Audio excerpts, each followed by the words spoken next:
Gusto ko lang rin po sanang ibahagi yung kwentong nalalaman ko. Ito po ay karanasan ng kapatid ng tatay ko na si Tio Ruben. Si Tio Ruben po ay ang sumunod na kapatid ni tatay sa kanya. At masasabing ito ang pinakamabilidad sa kanilang lahat. Marami itong kaibigan na matataas na tao doon sa kanilang probinsya dahil sa husay nito sa pagsasalita at pakikisama. Kaya si Tio Ruben ay napasok sa munisipyo. Doon siya nagtatrabaho. Nangyari ang nakakatakot niyang karanasan nang ito ay madistino sa quarry. Naging checker siya doon nang magkapalitan ng mayor. Inilipat siya ng departamento. Wala naman daw problema sa kanya yung bago niyang trabaho. Ang mahalaga lang naman daw sa kanya ay ang makapagpatuloy at huwag siyang alisin. Minsan, pagkatapos ng kanilang trabaho, ay nayaya siya ng ibang mga trabahador doon na mag-inuman. Mayroon kasi silang malit na barracks doon. Kanya naman silang pinaunlakan. Nag-ihaw sila ng kanilang pulutan at maya-maya pa ay nariyan na rin yung kanilang inumin. Naging masaya naman at maayos yung kanilang inuman. Nagtatawanan sila habang nagkukwentuhan hanggang sa mabilis na lumipas ang mga oras. Hindi na nila ito namalayan dahil sa masyado na silang nalibang ng mga oras na iyon. Sinabihan siya ng kanyang mga kaharap na dumuon na lang muna, doon na matulog at magpalipas ng gabi. At doon pa lang niya napansin na malalim na pala ang gabi. At nang tingnan niya ang kanyang orasan, ay maghahating gabi na. Pero marami pa silang inumin. Kaya pumayag siya sa paanyaya na doon na lang muna matulog. Dahil malayo pa ang sa kanila at mahihirapan na rin siyang magmaneho ng kanyang motor.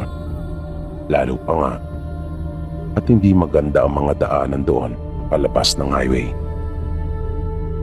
Nagpatuloy sila hanggang sa ang ilan sa kanyang mga para ay napansin niyang mga nakakatulog na. Mga nakanganga habang naghihilik. Ang iba naman ay nakasubsob na sa mesa. Dala na rin marahil ng kanilang pagod. Dalawa na lang silang natira. Nagpatuloy silang dalawa sa pagtagay hanggang sa biglang sumeryoso yung kanyang kausap at nagtanong sa kanya kung naniniwala raw ba siya sa aswang. Narinig naman niyang malinaw yung tanong nito. Pero nabigla siya kung bakit naman ito bigla yung naitanong kung kaya gusto niya lamang kumpirmahin kung tama bang talaga yung kanyang narinig. Kaya tinanong niya ito kung ano yung sinabi. Pero tumanggi na yung lalaking ulitin pang muli yung kanyang tanong at sinabing wala. At kalimutan na lamang daw iyon ni Tio. Sa puntong iyon ay parang naawerduhan na siya sa kaharap. At napansin niyang parang biglang nag-iba yung mga ikinikilos at pakikitungo nito. Kung kaya medyo nailang si Tio at hindi na naging komportable. Dahil doon, pagkaikot muli ng baso na kanilang tagayan, ay nagaya na si Tio na huminto na sila at matulog na. Pero tumanggi yung lalaki at sinabing kanila na lang ubusin yung natitirang inumin. Seryoso yung lalaki sa kanyang pagsasalita at ramdam ni Tio na ibang-iba na ito kumpara kanina nung nagsisimula pa lamang sila. Kaya para walang problema ay kanya na lang itong pinagbigyan. Kaya lang, sa tuwing magnanakaw siya ng sulyap dito, ay napapansin niyang tinititigan siya nito ng masama at pailalim. Kaya siya na lang ang umiiwas at agad niyang binabawi. Napansin din niya yung mabilis na paggalaw ng dibdib nito dahil sa mabilis nitong paghinga. Ang nasa isip ni Tio ay baka talagang war break ito kapag nakakainom, na baka talagang nagmamaoy. Kaya naging alerto na lang siya at hindi na pinansin pa yung mga kakaibang ikinikilos ng lalaki. Sumeryoso na rin siya at ipinakitang hindi niya ito uurungan kung sakali mang kumilos na ito ng masama at ituloy kung anumang masamang binabalak nito sa kanya. Hanggang sa bigla na lang tumayo yung lalaki. Nagulat naman si Tio at agad na hinawakan yung bote. Pero mas nabigla siya nang makita yung naging pagbabago sa itsura nito. Naalala niyang bigla yung tanong nito sa kanya kanina kung naniniwala raw ba siya sa aswang. Kaya naging malinaw na sa kanya noong mga oras na iyon kung bakit iyon naitanong ng lalaki. Dahil isa pala itong aswang at nais yata siyang paandaran. Ang problema lang ay hindi na niya muling inulit ang tanong kung kaya hindi niya nalaman yung sagot ni Tio Ruben. Dahil naniniwala naman talaga siya sa aswang at ang totoo ay hindi lamang siya kundi ang buo nilang pamilya. Dahil marami nang naging karanasan ang kanilang ama at saksi silang mga anak. At marami din silang nalalaman tungkol sa mga ito kung papaano lalabanan at kukontrahin. Kaya binitawan ni Tio yung hawak niyang bote pagkat alam niyang wala ring maidudulot na pinsala iyon sa aswang, pagkat nalalaman niyang karamihan ng aswang ay may kabal. Kaya salib ay dumampot na lamang siya ng isang malaking bato na nasa kanyang paanan. Sandali pa siyang pinagmasdan ng aswang. Hindi naman nagpatinag si Tio Ruben at maigpit na hinawakan yung bato sa kanyang kamay. Pero sa halip na sugurin siya nito ay bigla ito tumakbo sa kabilang direksyon at mabilis na naglaho sa dilim. Maya-maya ay nagising na rin ang isa sa kanyang mga nakainuman. Hinahanap nito ng isa nilang kasama. Sinabi naman ni Tio sa kanya na may lahi pala yung aswang.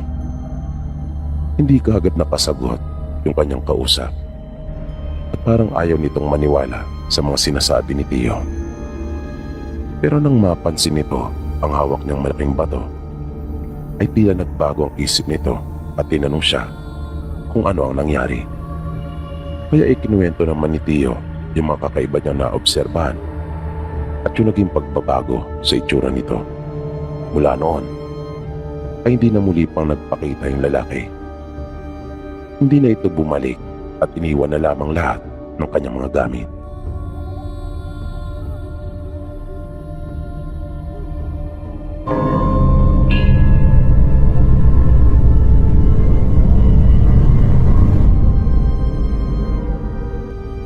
Ang ibabahagi ko pong kwento sa inyo ay tungkol sa nakakatakot naming karanasan ng mga kaibigan ko. Ang totoo po niyan, hindi po talaga kami naniniwala sa mga aswang at kwentong kababalagan. Karamihan din po sa mga kaibigan ko ay mga ateista o yung mga taong hindi naniniwala sa Diyos. Mahilig po kami noong mag-camping at hiking. Third year college po kami noon nang mangyari ito. Taong 1999 po. Minsan, nagkayayaan kaming muli ng mga kaibigan ko na mag-hiking, pero dito lang kami nagpunta sa parting Rizal. Hindi ko na lang po babanggitin yung mismong lugar na pinuntahan namin noon bilang respeto na rin sa mga naninirahan doon. Dahil naniniwala naman kami na hindi naman lahat na nakatira doon ay aswang. Nung araw po na yon, habang naglalakad kami, ay mayroong kaming nadaan ng batis. Malapad po yung batis at napakaganda po ng tanawin doon. Malinaw yung tubig, kung kaya nainganyo po kami magkakaibigan na maghilamos doon. Hanggang sa napagpasya na po naming maligo. Nagkasundo din kami na doon na muna magpahinga dahil magtatanghalian na rin at pagod na rin kami dahil sa malayo na rin yung aming nilakad. Nang naghahanda na kami para lumusong sana sa tubig, ay nagulat na lang kami magkakaibigan nang magliparan po yung napakaraming mga ibon. At parang tumahimik ng sobrang napakatahimik yung buong kapaligiran. Basta naalala kong nanindig na lang bigla yung mga balahibo ko sa katawan. At alam kong ganun din ang naramdaman ng mga kaibigan ko. Dahil sila man po ay napatigil noon at dahan-dahang pinagmasdan yung paligid. Kakaiba po kasi talaga yung biglang naging pakiramdam namin sa lugar na yon. At nakita namin yung mabilis na paggalaw ng mga halaman. Pero nakapagtataka ay nagpapalipat-lipat iyon. Kaya naisip namin hindi lang iyon iisa. Pero mali pala kami. Nag-iisa lang iyon. Ngunit dahil sa angkin nitong bilis, kung kaya, nagagawa niya magpalipat-lipat ng pwesto sa maikling panahon. At bigla na lang lumabas iyon sa masukal na bahagi at dinaluhong yung isa naming kaibigan. Ang buong akala talaga namin ay may tama lang yung tao na yon sa kanyang pag-iisip. Ang iba ko namang kasama, ang akala nila ay isang adik. At nais gawa ng masama yung kaibigan naming si Lynn. Mabilis naman kaming kumilos at pinigilan namin yung lalaki. Pero nagulat kami nang makalapit pagkat nakita namin yung kakaibang itsura nito. Hindi naman siya katulad ng mga aswang na ipinapakita sa mga palabas. Pero mahalata mo kaagad yung pagkakaiba. At masasabi mo rin na may masamang espiritu na lumulukob sa kanya. Ang isa nga naming kaibigan ay napabulalas talaga at biglang nasambit ng katagang aswang. Dumampot kami ng mga kahoy na maaaring ipangapas doon sa lalaki. Ganon din yung ginawa ng makasama naming lalaki. Habang si Gerard naman ay hinugot na yung kanyang jungle polo mula sa lalagyan nito. Kahit nakaramdam kami ng takot noon dahil sa kakaibang itsura ng lalaki, ay hindi kami nagpadaig dahil na rin sa awa at pag-aalala namin sa aming kaibigan. At awa naman ng Diyos ay nagawa naming maagaw sa kanya yung aming kaibigan at matagumpay namin itong naitaboy. Matapos ang pangyayaring iyon, ay natulala talaga kami at halos hindi makapaniwala. Kaya minabuti naming lisanin na lang yung lugar. Hindi na namin itinuloy pa yung aming plano. Bumalik na kaagad kami habang araw pa. Nang bumabiyahe na kami pauwi, sakay ng jeep, habang inaasikaso pa rin namin yung mga tinamong sugat ng kaibigan naming si Lynn, ay nagtatalo pa rin sa aming isipan kung ano talaga yung umatake sa amin. Ganun palang pakiramdam, lalo na kapag hindi mo naman lagi itong nararanasan. Parang hindi yun matanggap ng aming mga isipan, lalong-lalo na yung mga kaibigan ko. Dahil hindi talaga sila naniniwala dati. Sabi pa nila, gawa-gawang kwento lamang na nagpasalin-salin ang tungkol sa aswang. Pero ako, sigurado talaga ako sa akin nakita aswang iyon. At hindi ako maaaring magkamali. Totoo ang mga aswang at umiiral pa rin sila.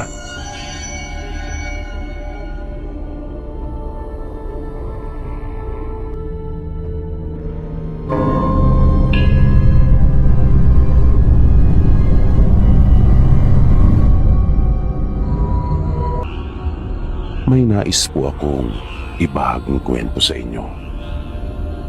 Ang totoo, Noon ko pa talaga sana gustong magpadala ng kwento sa inyo at ibahagi yung aking naging karanasan. Kaya lang, sa tuwing gagawin ko iyon, ay nagdadalawang isip ako at nag-aalala. Dahil alam niyo naman po dito sa social media, grabe makapangusga ang mga tao. At ayoko po talagang mabasa ko o masabihan ng kung ano-ano. Di po kasi ako sanay na masabihan ng mga hindi magagandang pananalita. Lalong-lalo na yung paparatangan ako ng hindi totoo. Pero nitong huli ay naisip kong bahala na. Total naman ay di nila ako kilala ng personal. Totoo po kasi talagang nangyari ito sa akin.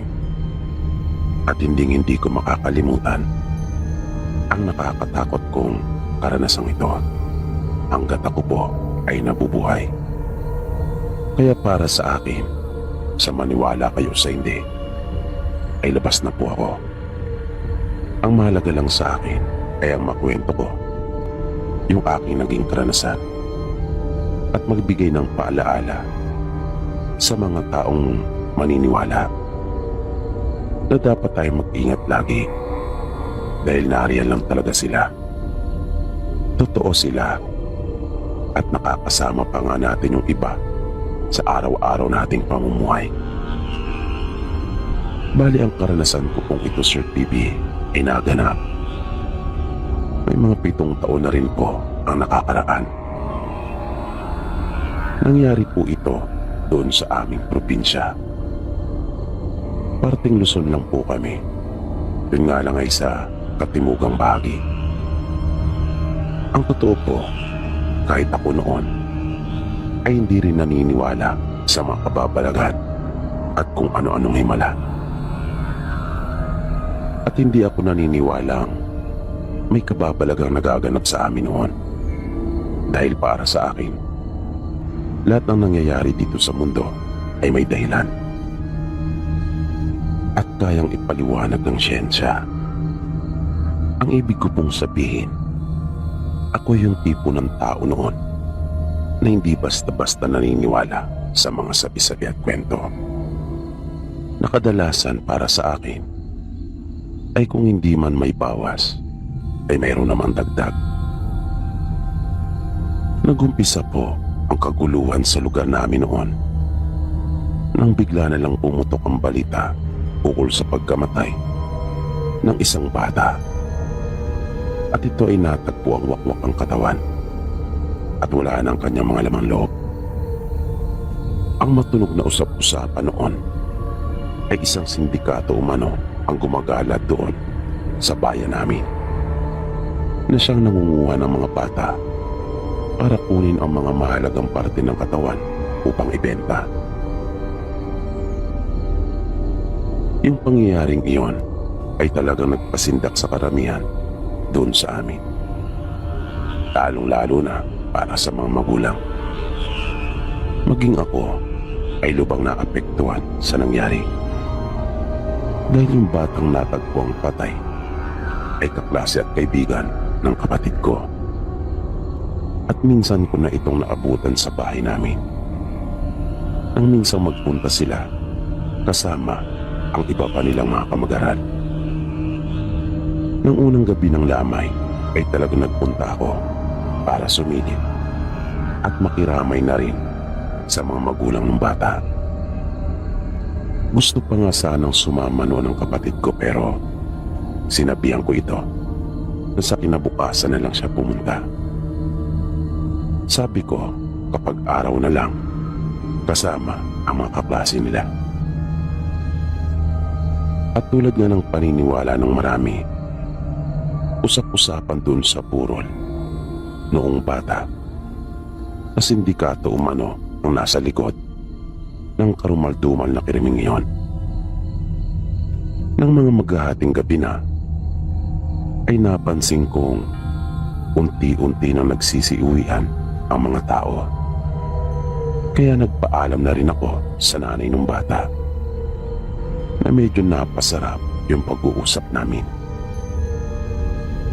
Pero nang aalis na ako, ay may isang matandang babae na biglang sumabay sa akin at nagtanong kung naniniwala raw ba ako sa sinasabi ng mga tao tungkol sa totoong dahilan ng ikinamatay ng bata. Na wala itong tigil sa pagkain ng biskwit na inihanda doon sa lamay. Napatuloy siyang kumakain habang nagsasalita. Kaya napahinto akong bigla at napatingin ako sa matanda. Hindi siya pamilyar sa akin. Magalang naman akong sumagot sa kanyang tanong at sinabi kong may posibilidad ng sindikato ang nasa likod ng masaklap na nangyari sa bata. Pero bigla itong umismit at nakita ko yung ngiti niya na may pagkasarkastiko. Idinikit pa nito yung kanyang katawan sa akin bago muling nagsalita. Na halos magdikit na ang aming mga muka. At punong-puno ng emosyon niyang sinabi sa akin na hindi karaniwan tao ang pumaslang sa bata. Na nanlilisik pa talaga ang kanyang mga mata nang kanya iyong sabihin sa akin. Kaya bigla akong nailang sa kanya at agad akong dumistansya. Bigla rin akong naalerto at nasiwa dahil naisip kong baliw yata ito. At hindi malayong tama nga yung kutob ko dahil na rin sa ayos at itsura niya. Hindi maayos ang kanyang pananamit at hindi lamang ang damit niya ang marumi, kundi pati na rin ang kanyang katawan. Nanlilimahid ang kanyang mga braso at ang dumi ng kanyang mga kuko. Kaya iniwan ko na ito at nagpatuloy na akong muli sa paglalakad. Pero naramdaman kong bigla itong sumunod. At nang lingunin ko, ay nasa may likuran ko na. Kaya mas nagmadali pa ako. Pero maya-maya lang, ay nasa tabi ko na ito.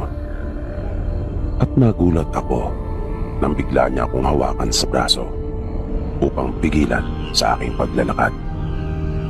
Sabay tanong kung gusto ko raw bang malaman kung sino sa kanyang palagay ang totoong pumatay sa bata. Nang hindi ako sumagot, ay muli niyang inulit ang kanyang tanong.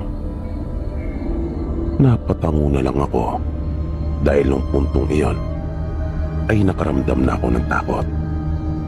Bigla naman itong nangiti na para bang ikinatuwa niya yung ginawa kong pagtango na iyon, na marahil ay nasisiyan siya kapag may mga tao nagpapakita ng interes sa gusto niyang sabihin at pinaniniwalaan.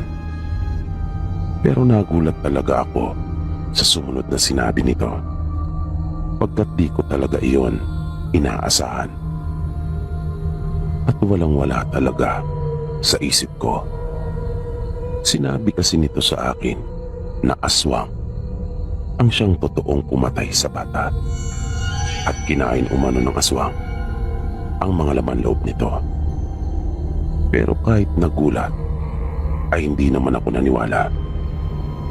Parang gusto ko pa ngang matawa noong mga oras na yon dahil hindi nga ako naniniwala noon sa mga ganong bagay. Pero pinigilan ko na lang ang aking sarili pagkat naisip ko na baka bigla itong magalit. Matapos niyang sabihin ng tungkol doon, ay naramdaman kong bumitaw na siya sa pagkakahawak sa braso ko. Kaya sinamantala ko naman iyon para umalis na. Pero narinig ko pa yung boses ng matandang babae na nagpahabol pa ito at sinabihan akong mag-ingat dahil totoo raw ang kanyang sinasabi na aswang ang pumatay sa bata at dapat umano akong maniwala. Hindi ko naman na iyon pinansin pa nagpatuloy na ako sa paglakad. Habang papalapit na ako ng papalapit sa kalsada, ay napapansin ko namang unti-unti na ring nawawala yung mga nakasabay kong umalis mula doon sa lamay.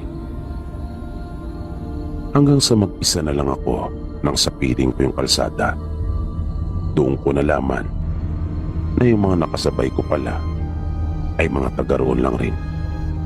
At parang ako lang yata ang nakipaglamay na taga-kabilang barangay. Sinubukan kong tumayo doon at naghintay ng masasakyang tricycle. Nagbakasakali ako. Pero magkakalahating oras na ay wala pa ring dumaraan. Kung kaya, nagdesisyon akong lakarin na lang. Pwede rin naman kasing lakarin. Yun nga lang ay medyo may kalayuan. Ngunit mas mainam ng lakarin ko na lang kaysa maghintay ako sa wala. At abutan na ako doon ng madaling araw. Yun ang naisip ko ng mga oras na yon. Pero nang simulan ko na maglakad, di pa ako nakakalayo mula doon sa kanto na aking nilabasan, ay naramdaman ko na kaagad na para bang may sumusunod na sa akin. Kung kaya paminsan-minsan ay napakatigil ako at lumilingon ako sa aking likuran, ganun din sa magkabilang gilid. Pero wala naman akong nakikita. Ngunit dahil nga sa hindi naman ako matatakotin, kung kaya nagpatuloy lang ako. Pero nang malapit na ako sa maikling tulay, kung saan pinaniniwalaan din at sinasabi ng mga taong may nagpapakita doon, kung kaya marami ng sasakyan ang naaksidente doon sa lugar, ay may nakita akong isang tao na naandoon sa pinakabungad ng tulay. Nasa may gilid yun ng kalsada at parang asong nakaupo. Nagpatuloy pa rin ako. Ang naisip ko kasi noon ay baka isa lang itong taong lansangan. Pero paminsan-minsan ay tinitingnan ko siya. Mahirap na rin kasi baka bigla na lang akong sunggaban. Lalo na nga nang nasa tapat na niya ako. Itinuon ko talaga ang paningin ko sa kanya. Wala pa namang ibang naroon at wala man lang dumaraan. Nakayuko ito at natatakpan ng kanyang mukha ng mahaba niyang buhok. Wala naman itong ibang ginagawa. Nanatili lang sa kanyang kinaroroonan at hindi gumagalaw. Hanggang sa makalagpas na ako sa kanya. Kaya napanatag na ako. Pero nung nasa kalagitnaan ako ng tulay, ay doon na nangyari yung nakakakilabot na pangyayari sa buong buhay ko. Nang buong akala ko talaga ay katapusan ko na. Bigla ko na lang naramdaman na may malakas na pwersang tumama sa likurang bahagi ng ulo ko. Nasukat kong ikinatumba. Nahilo talaga ako at umiikot ang paligid nung ako ay bumagsak. Nanlabo din bigla ang paningin ko. Ang huling nakita ko ay yung malaking bibig na punong-puno ng laway na nasa harapan mismo ng aking mga mata. Iyon ang huli kong natatandaan at nawalan na ako noon ng malay. Nang magising ako, pagmulat ko, ang una kong nakita ay yung matandang babae na aking nakausap doon sa lamay nung papaalis na ako. Kaya bigla ako nagtaka at agad na napaisip kung nasaan ako. Nang igala kong aking paningin, ay may nakita akong dalawang katawan na naliligo sa sarili nilang mga dugo. Na yung isa pa nga ay nagmamakaawa at sa mahinang tinig ay humingi pa ito ng tulong sa akin. At nang tingnan ko itong mabuti, ay napasigaw talaga ako dahil na rin sa sobrang takot. Pero mabilis na tinakpan ng matandang babae yung bibig ko. Kanya akong pinigilan. Nakita ko kasi yung babae na nakalabas yung kanyang laman loob at putol na rin ang kanyang isang braso at binti. Itinaas pa niya yung isang kamay at nagpapasaklolo. Naiyak na lang talaga ako. Magkahalong awa at takot ang naramdaman ko. Pagkatapos noon, ay naramdaman kong hinawakan ako ng matanda sa isang kamay. Sinabi niya sa akin na wala na raw kaming magagawa para tulungan yung babae. Bigla ako nagtaka dahil ang buong akala ko talaga ay yung matanda ang gumawa noon. At ako na ang kanyang isusunod. Pero naroon pala ito para iligtas ako. Kaya naging sunod-sunuran lang ako sa kanya. Hawak-hawak niya ang isang kamay ko. Sumuot kami sa butas, palabas. Nagkalat ang dugo.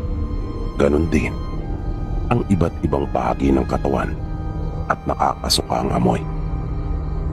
Nang makalabas kami, ay isang masukal na lugar ang tumambad sa akin. Nanghihina pa ako at para pang nahihilo.